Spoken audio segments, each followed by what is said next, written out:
61 orang pejabat sesuai data yang diterima redaksi pojok1.id, yang dirotasi dan dimutasi, ada sekitar 47 orang pejabat yang bertentangan dengan peraturan pemerintah nomor 11 tahun 2017. Ke-47 pejabat tersebut tidak memenuhi kriteria sebagaimana PP nomor 11 tahun 2017 tentang manajemen pegawai negeri sipil, melanggar pasal 190 ayat 3 pada PP tersebut. Adapun bunyi pasal 190 ayat 3 pada PP nomor 11 tahun 2017 yaitu, mutasi sebagaimana dimaksud pada ayat 2 dilakukan paling singkat 2 tahun dan paling lama 3 tahun.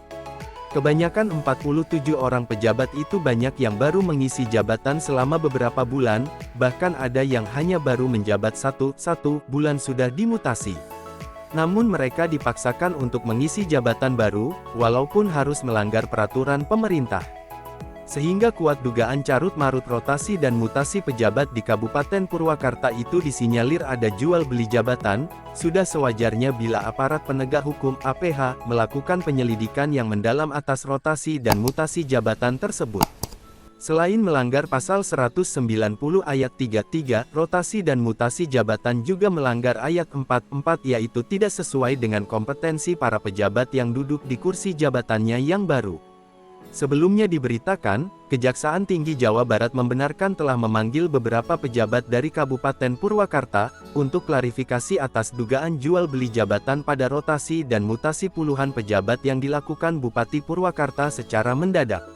Dalam penjelasan Aspitsus Riono mengatakan, awalnya ada pengaduan dari masyarakat Purwakarta, tentang dugaan jual beli jabatan pada rotasi dan mutasi puluhan pejabat di Purwakarta, yang baru dilantik beberapa bulan lalu oleh Bupati N. Ratna Mustika.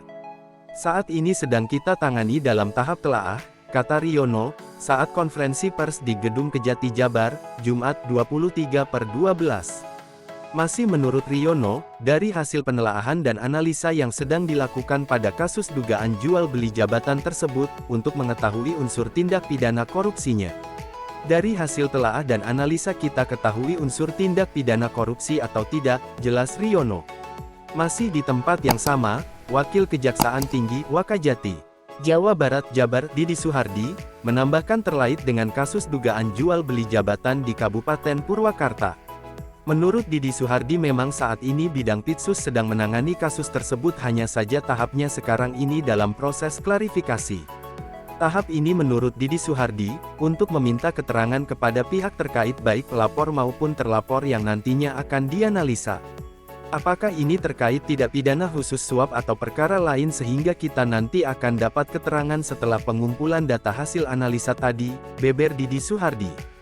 Para pejabat yang dilantik oleh N. Ratna Mustika, pada bulan Oktober tahun 2022 yang lalu, sesuai data yang diterima pojok1.id ada 61 orang, pada berita sebelumnya ditulis 64 orang. Pelantikan para pejabat eselon 3 dan 4 tersebut terkesan mendadak, karena banyak kepala dinas yang kaget ketika para anak buahnya dipindahkan, rotasi dan mutasi. Mereka, para kepala dinas tahunya beberapa menit jelang pelantikan itu pun pemberitahuannya melalui pesan seluler. Publik akhirnya gaduh, atas rotasi dan mutasi para pejabat tersebut, sehingga kuat dugaan adanya jual beli.